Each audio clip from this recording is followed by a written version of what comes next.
Guten Tag, fight fans. Corruption in boxing here. I want to talk about the super middleweight semi-final, which is taking place in Manchester, England, over this weekend, featuring two fighters from the United Kingdom. George Groves is defending his WBA super world, super middleweight. That's the WBA for you. They got a regular belt. I mean, what does that mean? Regular fries and Big Mac belt and a super. It even creates confusion for us so-called expert boxing aficionados. So anyway, George Groves in his WBA belt, 168 pound, and Chris Eubank Jr., who is apparently defending his IBO. Now I don't mean to castigate the IBO. I actually have respect for new organizations who are trying to obtain recognition so they can become one of the main sanctioning bodies. The four incumbent sanctioning bodies have displayed nothing but corruption. They have disgraced the sport, and I feel they should be their status should be revoked, all four of them, including the IBF, who everybody seems to think have more have more credibility than the others because they're more stringent in enforcing their mandatory. But I understand the IBF organization extremely well, and their practices are highly critical, but that'll be another video. So the two Brits defending their belts, unification apparently, but more importantly, it's the victor progresses to the final. It's bragging rights. The history of the two fighters, for those who don't know, they do know each other quite well. Chris Eubank Jr., although he may be 1 year younger, certainly started his professional career, many years after George Groves, and hence George had employed his services, and the two of them have sparred quite extensively, arguably, hundreds of rounds. So they do know each other extremely well. But yes, Chris was still very much in a raw developmental state. But history has shown us when two fighters who are very familiar with each other's, strengths, weaknesses, know the power of each other, then those fights tend to be, very, very close. Now, the interesting element to this particular fight is the betting. I've been a speculator for over 20 years. I learned how to trade on the financial markets, 25 years ago, derivatives, exotic derivatives. So I know this particular market very well, and I profit extremely well from it. The younger Chris Eubank Jr., who is moving up to super middleweight, is an 11-8 favorite with most odds makers in the UK. In Europe, the odds are very similar, and in the States, from what I gauged before, I saw George Groves as the favorite over there. But but that position may have deviated. Now, that's very interesting, those odds. George Groves is the bigger fighter. He's a natural 168-pound fighter. Has campaigned at 168 pounds since turning professional, and even in the amateurs he fought in that proximity. He is far more the experienced fighter. He's been in the ring with top tier opposition,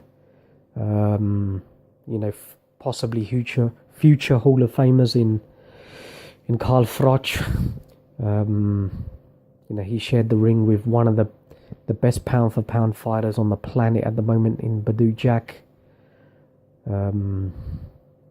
He has a victory, a close, arguably controversial, but nevertheless, he has a victory. If we as pundits, argue every single decision, that means every fighter has a separate win and lose record with every single individual, and that is just a system of chaos. So we'll just go by what is recorded. He has a win over James DeGale. They've had a bitter rivalry since the amateurs, where George Groves also inflicted a defeat upon James back then as well. George has also fought a number of decent level UK domestic fighters as well, stroke European Commonwealth levels, even good European fighters. He won his world title against Fedor Chuvanov, who was the world champion. Felix Sturm. Here we go again. I'll be contradicting what I said before, but Felix Sturm was the recipient of a decision, and this was a Felix Sturm who had contravened all sorts of regulations, performance enhancing, then decided to, a mass exodus as well, decided to flee Germany, fearing prosecution. So that victory, should be expunged. Fedor Chuvanov was the world champion as far as I'm concerned. So George has a victory over him. Martin Murray, the likes of those. So in essence, his CV is just, his resume is just supremely better than Chris Eubank Jr., who has a loss to a fat, out of shape, unmotivated, a depressed, Billy Joe Saunders.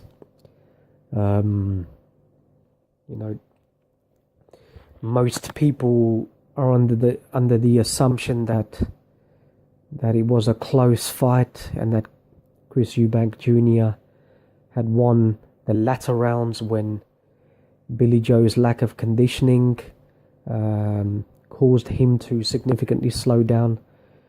And we know Chris Eubank Jr. is an all year round athlete who has a great deal of dedication, which you have to compliment him on. Apparently started taking over the fight, but I've watched the fight numerous times. That's not what transpired. Just because a fighter's workload increases and the other fighters conversely reduces, that does not necessarily constitute a shift in momentum, or the dominance from the fighter who is starting to exert pressure. No, you have to differentiate that. You have to look at effective aggression. You have to look at clean punching, defense, ring generalship. Billy Joe's defense was still good. He was still slipping, evading punches. He was still countering Chris Eubank, with a jab, with a right hook, with a left hand. Chris Eubank Jr. was just trying to smother him on the inside, trying to unload his combinations. Maybe would land one or two, land the left hook, certainly occasional right hands, but I didn't see any sustained combinations that would give me the impression that he was taking over the fight. So no, I disagree. I think it still was an 8-4 victory for Billy Joe Saunders, and anybody who disagrees with that clearly doesn't know how to score fights. And Chris Eubank Jr. has a win over Spike Sullivan. Billy Joe totally dominated him, outboxed him. Chris Eubank was involved in a firefight with Spike. It was quite a fun fight to watch. Spike O'Sullivan, who has a chin made out of reinforced concrete, but he doesn't move. He's a stationary target. He elects to block punches with his head as opposed to his gloves. No upper body movement, so he doesn't even elect to evade punches. So in all, what I'm trying to accentuate is that all of the opponents that Chris Eubank Jr. has fought since his defeat to Billy Joe Saunders are guys who are either washed up or guys who don't have the footwork or the ring IQ, will just pretty much stand there high guard, don't have the speed inside the pocket, and allow or facilitate Chris Eubank Jr. to look good, to fire his exotic arsenal of punches and his tiger uppercut, which he loves to fire.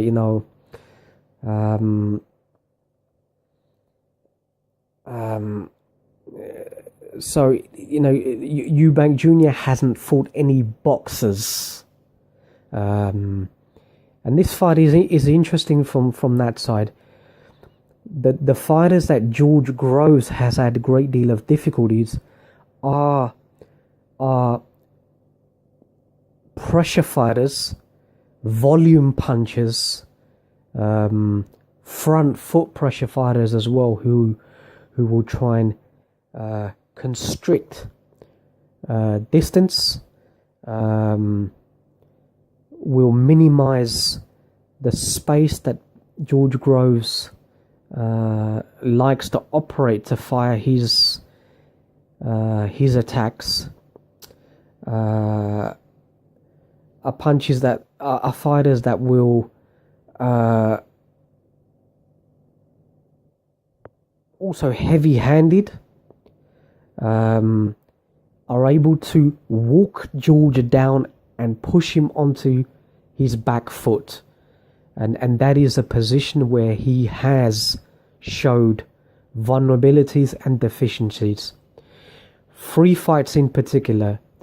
Early on in his career, Kenny Anderson, a UK fighter, gave George Groves a great deal of difficulty. Hurt him pretty badly as well. Kenny, relentless pressure, may not be the most fluent, educated fighter who would vary his tactics, but he has a particular fighting style, and that's what he showed in the ring. And George Groves was certainly uncomfortable throughout the early stages and the mid stages of that fight. 2 defeats to Carl Froch as well, who wasn't the best boxer in the world, just cumbersome sort of rudimentary type of fighter, but had a granite chin, had a very good jab. He was reasonably heavy-handed.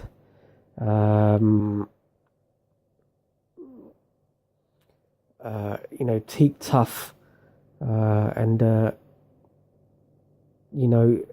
eventually in the first fight, after certainly underestimating George Groves, I believe in the fight, got floored in the first big right hand.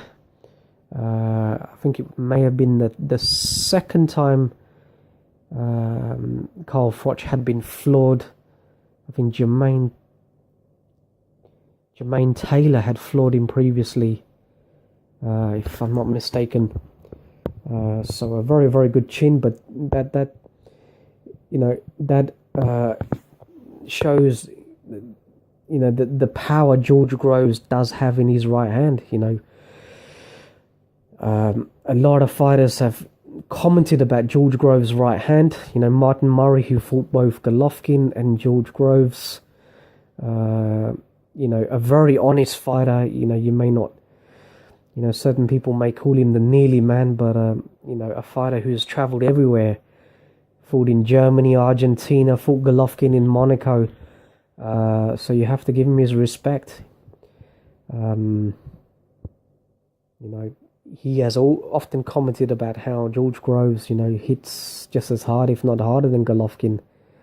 Yes, he's naturally a bigger fighter, but Abel Sanchez has rebutted that and mentioned how Golovkin hits harder than cruiserweights who he spars against. So if George Groves, a super middleweight, is only 8 pounds heavier than him, is able to hit harder, then that just gives you a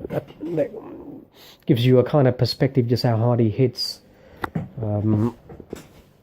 So George Groves and Badu Jack, also floored George Groves, broke him down to the head and body. George Groves, in that particular fight, he fought on the Mayweather. Was it the Mayweather? I can't remember. What was it? It was on the Mayweather undercard in Vegas. That fight, George Groves was the favourite to win the title after 2 defeats from Froch. But Badu Jack,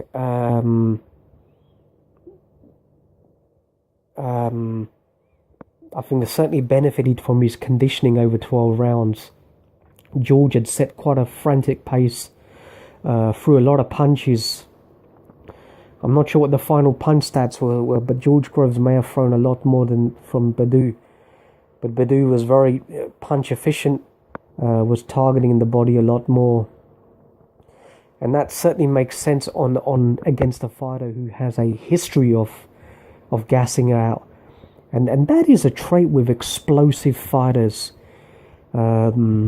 Explosive fighters who have a great deal of power, they do tend to gas out. Adonis Stevenson, you can put in that same category. He certainly looks like he gets into shape, but that sort of fighting style where you're power boxing, where you're trying to cause damage, with heavy right hands, heavy hooks, heavy body shots, and if you're missing, then that will also deplete your energy. So Badu Jack, his counter punching was also the difference. Certainly deep inside the pocket. George Groves was probably better at long distance, as the way he likes to fight. But Jack, we know, is progressively getting better. He fights. He's a relentless machine. One of the best, sort of a modern day Mike McCallum, the way I describe him. I think he's one of arguably the best body puncher arguably in boxing at the moment. Along with one Francisco Estrada as well, Noya Inoue, fighters like that.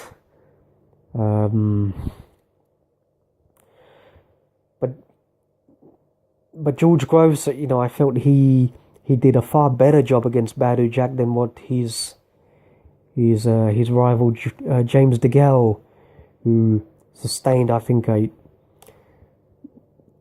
was inflicted quite a sustained beatdown, and I think he's never the same. He's never going to be the same fighter again.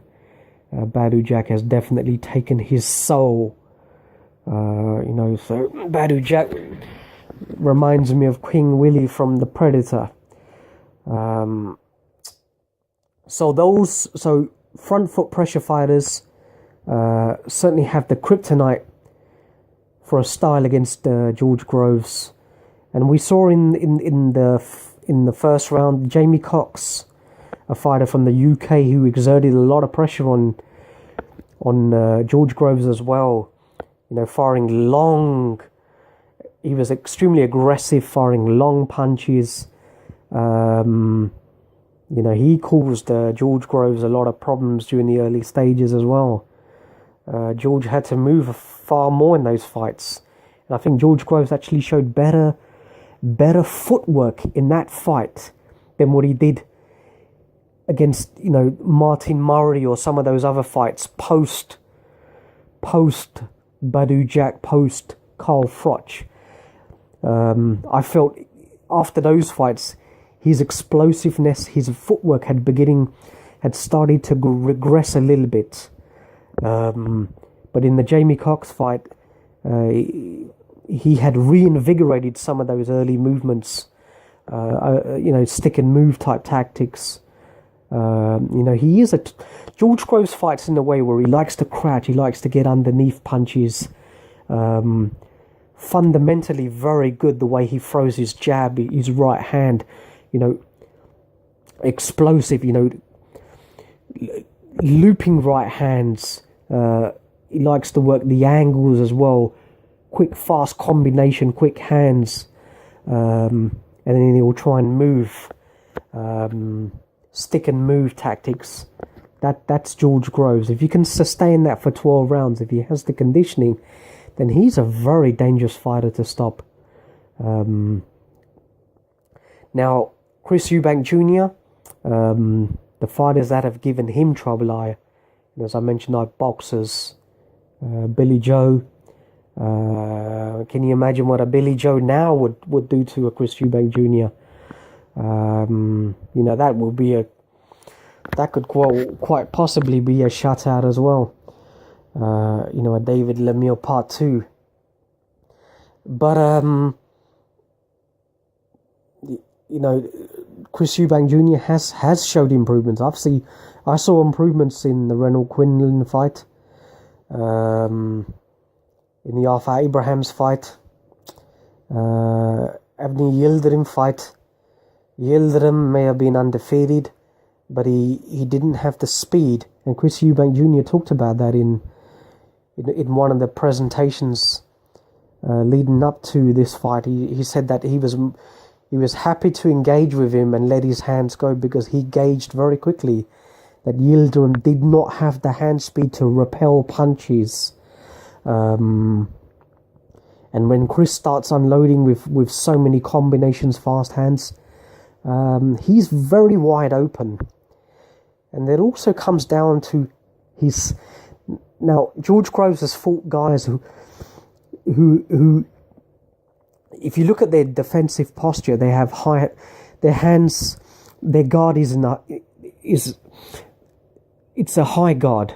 You know, Jamie Cox had that, Fedor Chudna had that as well. But Chris Eubank Jr., his guard is a lot lower. His left hand in particular is certainly a lot lower. So that opens up for George Groves' right hand straight away. He likes to keep that hand low because he likes to try and fire off. He'll turn his jab into, you know, left hooks and preferably uppercuts inside the pocket. And you'll also fire lead uppercuts from mid-range and sometimes even long range, like raking long. Quite unusual. Not a lot of fighters tend to use that. Now, for a fighter to get hit by a lead uppercut, well, you've either got shockingly bad defense or reflexes. You know, you shouldn't really be getting hit with an uppercut from certainly mid-range, long range out. Inside the pocket, where you've got a high guard and you designed it's a screw shot to pierce the guard, then fine. So George Groves, who does have a reasonably good guard when he's in the middle of the ring, you know, should be able to, you know,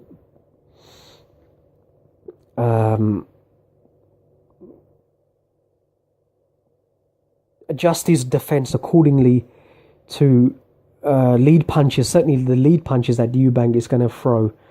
But Eubank's volume is far greater than George overall.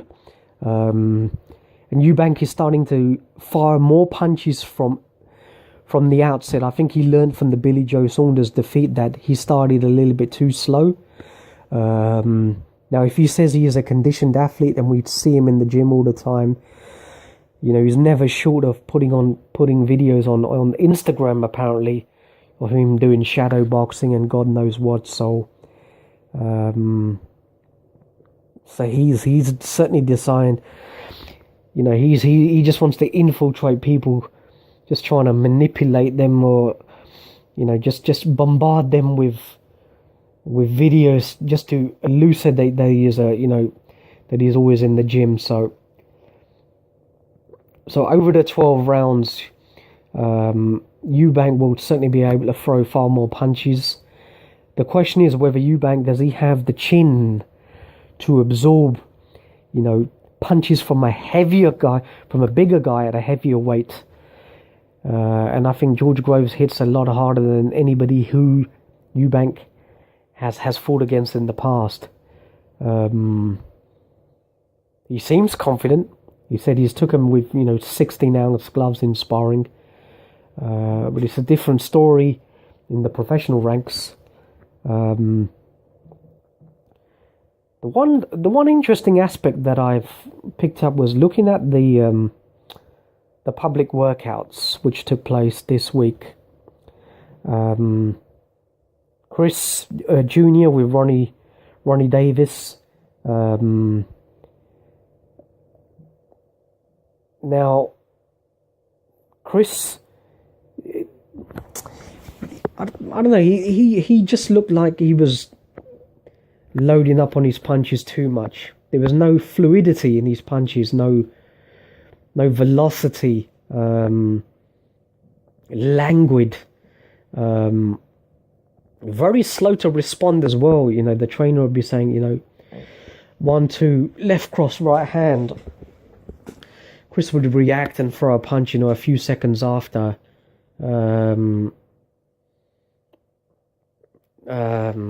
So whether he's just trying to not reveal too much, which is understandable for a public workout, but I certainly wasn't impressed with what I saw. Whereas conversely, George Groves, his workouts were more succinct. There was more structure to those. Better coordination, better interaction between himself and his trainer. George reacting immediately to Shane's instructions, to holding the pads. George was firing. He looked sharp, and his combinations looked quick. He's fundamentally so much the better fighter. Just look at the technique. Look at the shoulder position. Look at the rotation. Look at the balance. Look at his legs. When I'm looking at these public workouts, I won't even look at the upper body. I'll just look at their legs initially, their feet, how their feet are planted. The balance. The transition from one punch to another, to moving, to throwing, to getting into another punch, to setting up a punch. How they unload their signature punches.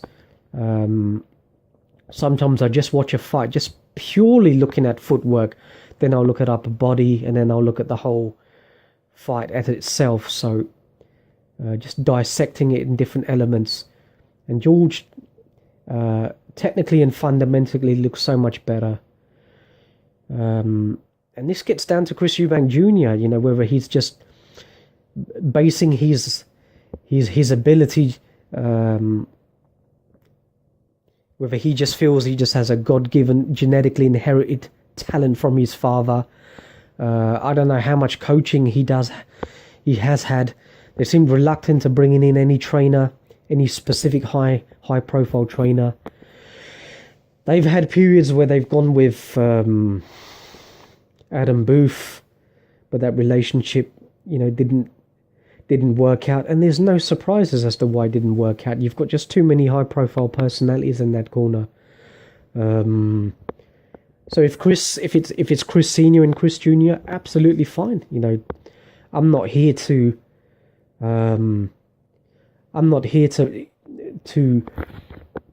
berate a relationship between a father and his son. That is a bond. Before birth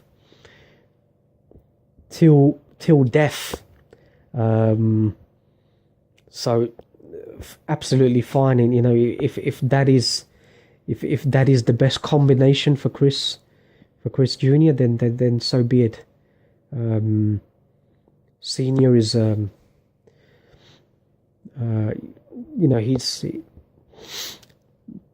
he was a tremendous fighter during the 90s. So WBO super middleweight champion. So he's been in the ring. He's been through tragedies. He understands not only the physical side, but he understands the economics and the politics of the sport as well. So fine. But my issues is in terms of development. Chris can only really pick that up from sparring. He does, but I don't know whether he has that capacity, that aptitude to try and expand and try and learn, try and develop a back foot game, try and improve his fundamentals, his wide punches, his wide stance, his low guard. Just because you have a very good chin doesn't mean you should neglect your chin or take too many punches on the chin. So I can't see any improvements in his defensive ability. When you're just relying on your athleticism and you're relying on your youth, you're relying on your reflexes. Once those legs begin to go and he's edging towards 29, then your reaction time slows down. Certainly with punches you're taking as well. So those gifts, those traits that he's fortunate to have at the moment, they will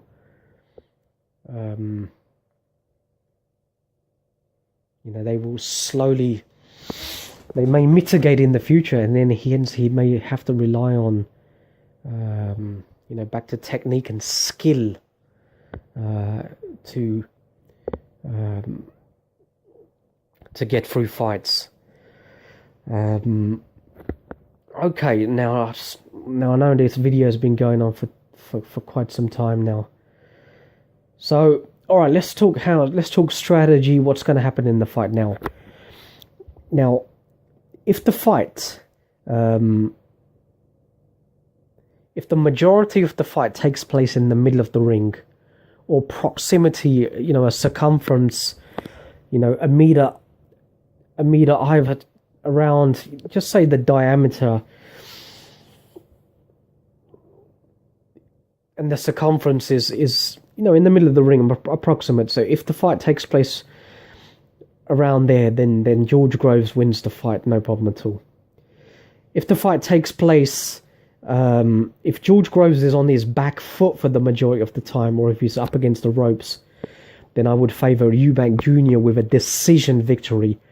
George Groves' techniques and his defence on the back foot is compromised. His head stops moving.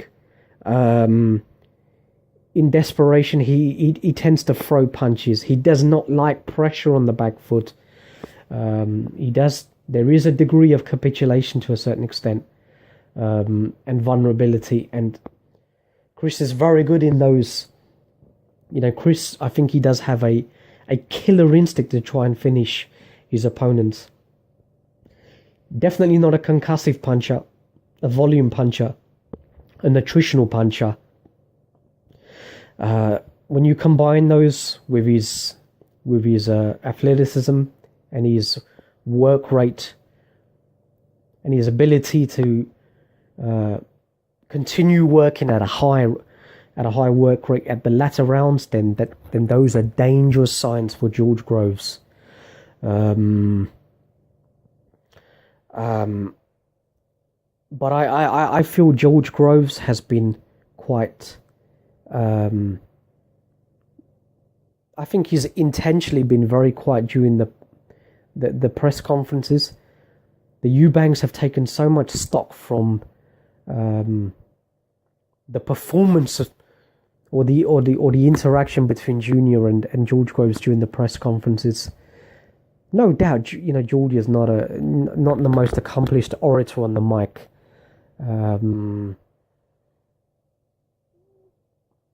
Chris far more comfortable, appears to be far more confident. He's a confident fighter, he's won a belt. Now he's aiming to become a fully fledged, fully recognized world champion. So the rewards are certainly there with the World Boxing Super Series, and the potential to make 7-figure sums is there. So why wouldn't you be confident? Pay-per-view fight as well in Manchester. So an extremely high-profile fight. But George is an experienced campaigner. Maybe he's maybe there's a. I think there's a reason as to why they've. George has not been argumentative at all. He could have brought up why Chris Eubank Jr. didn't fight Gennady Golovkin when the deal was apparently there for him. Eddie Hearn had given him a 5 o'clock deadline. But Chris Eubank Sr. Spoke about that. He said that Eddie Hearn's father had initially advised them that the show was theirs, so hence they could bring in Barry McGuigan as a commentator. But that was not the case. So that is the reason why they declined the fight. They couldn't dictate the production, the commentary. But Eddie Hearn seems to think that maybe it was all a publicity stunt, trying to call out Gennady Golovkin to try and increase his profile.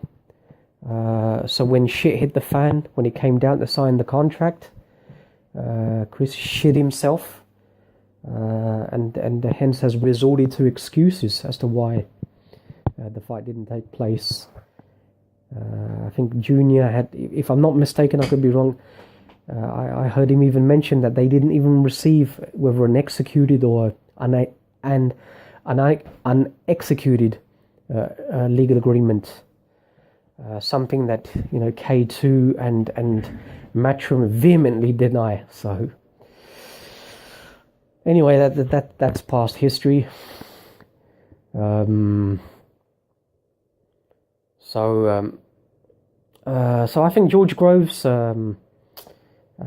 is keeping his cards close to the chest. I think he's pretty much allowed Eubank to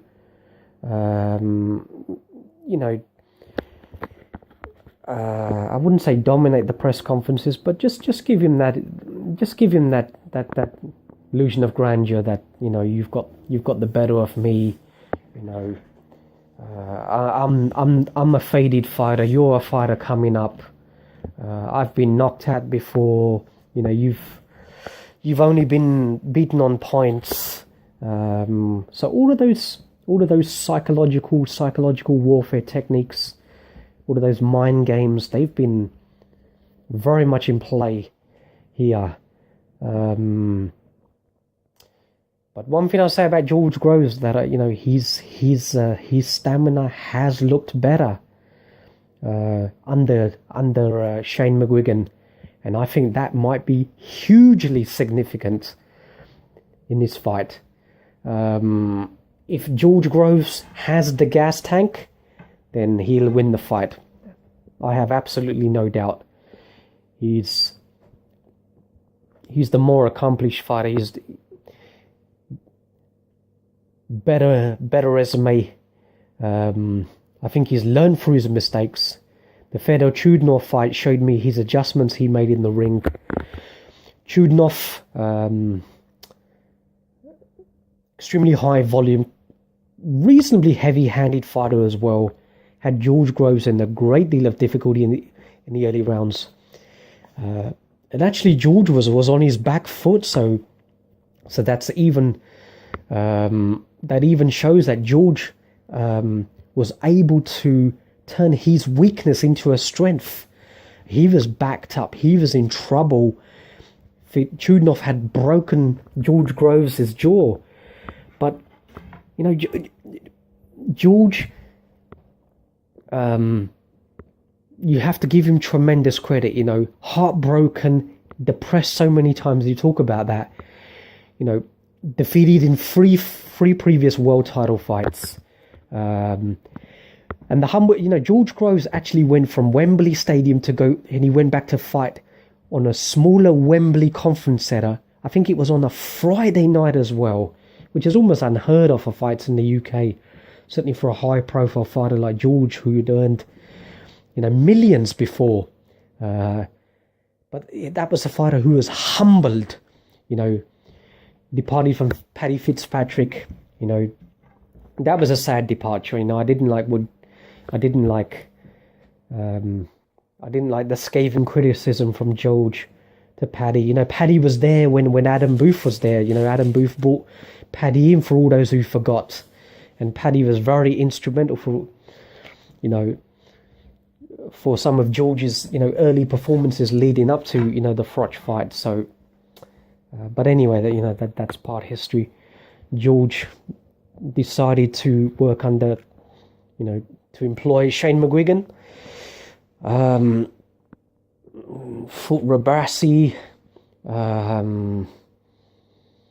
you know, built himself up. Built up his confidence, yeah,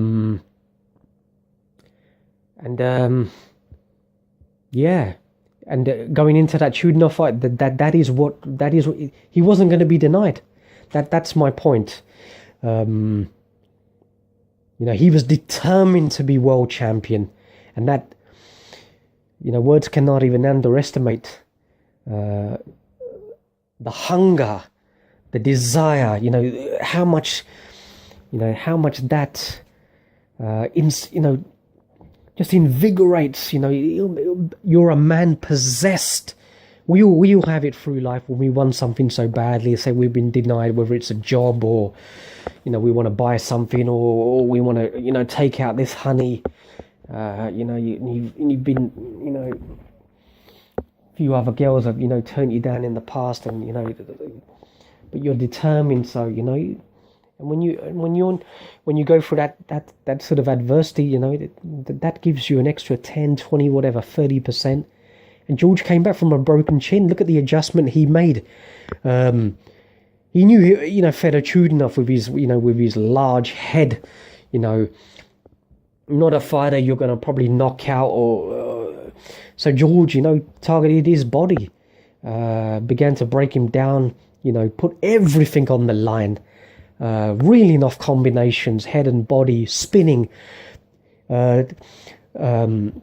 started pivoting to Chudinov's left to get away from his Chudinov's right hand, which was causing Groves damage to the, you know, to the left hand side of George's jaw. You know, so George showed great deal of not only ring IQ, courage, to make those adjustments, and you know, and to stop Chudinov on his feet. A stubborn, tough fighter. You know, the referee pretty much had to intervene into the fight to save Chudinov. There was a contingency of people who were upset with that with the stoppage, but go back and watch the fight again and re-examine it. And you could see Chudov was pretty much coming to a standstill. He probably would have ended up being knocked out on his feet. He was just George was just a man possessed, just reeling off combinations, and George can hit. Sadly, look what happened to Edward Gutknecht, who regrettably has suffered, neurological problems following defeat to George Groves. I think it was either just before the Chudnoff fight, or it may have been before the Murray fight. I don't seem to recall, but it was one or two fights before. And Edward Gutknecht was a very good amateur, had beaten Gennady Golovkin in the amateurs. Very good technique and defense. But George had walked Gutknecht down, had him on the ropes, so up against the ropes, and he was just reeling off punch after punch after punch. The referee finally, intervening. Very difficult to gauge when a fighter is still on their feet as to when a fight should be stopped. But unfortunately for Edward, it was the damage had been done, and the fighter collapsed after. So very, very, very unfortunate end to that fight. But just to illustrate that is what can happen when a fighter is just reeling off combinations to the head and body, and the other fighter is powerless to stop it. It's muscle memory. It's whatever that you'll put up your hands, but you're not going to be able to deflect, parry, or even see those punches at that sort of distance. No. So that was George Groves prevailing through that fight. So in conclusion,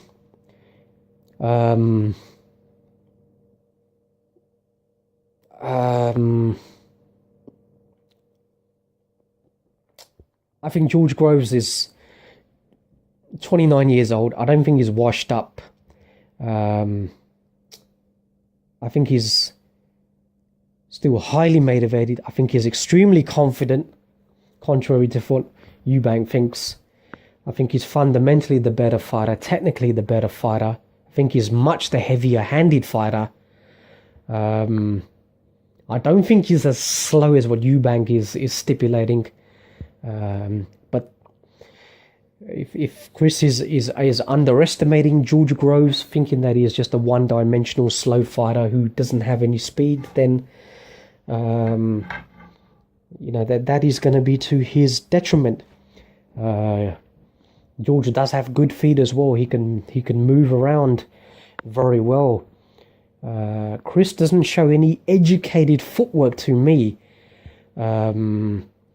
He'll go on little walkabouts, but that's when he's just trying to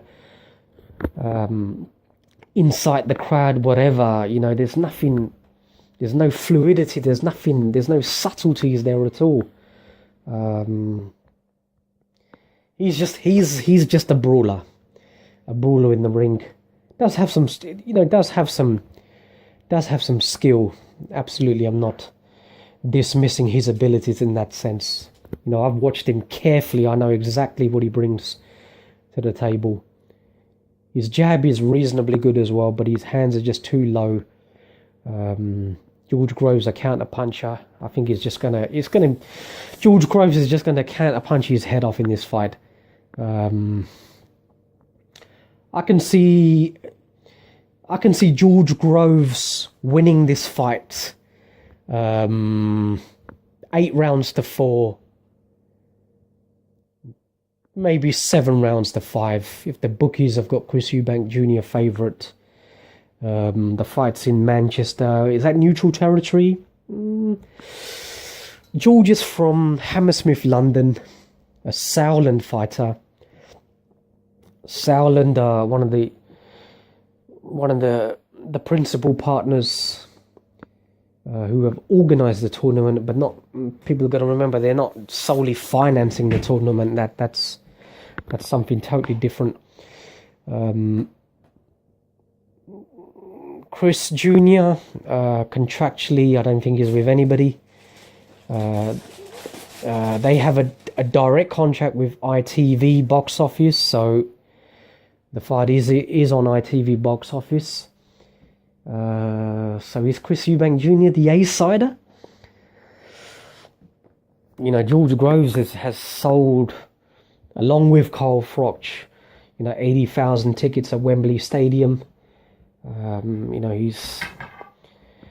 He's been on the co-main event in Las Vegas. So no, I don't see any fighter being able to dictate the cards. As say, the fight which is forthcoming between Saul Alvarez and Gennady Golovkin. That fight and the rematch is just embroiled in politics. We know what happened in the first fight, and we certainly know what's going to happen in the second fight. And which fighter is going to get the benefit of any doubt.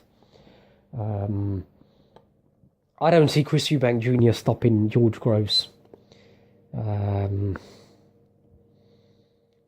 I can't see that. I could be wrong, but I don't see that.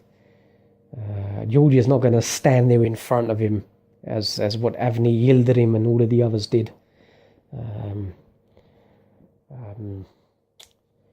But Chris can definitely win on points, as I mentioned, if Chris is able to physically and through his activity push George Groves doesn't fight 3 minutes of every round. So if Chris Eubank Jr. is able to fire 100 punches a round, push George Groves back, and the fight takes place at those sort of sectors that we mentioned, then Junior has a fantastic chance of a victory. But I can't see George Groves being on that back foot. I think he'll move. I think he has the ability to pivot out, to get back, to get underneath punches and then to fire long punches from long distance.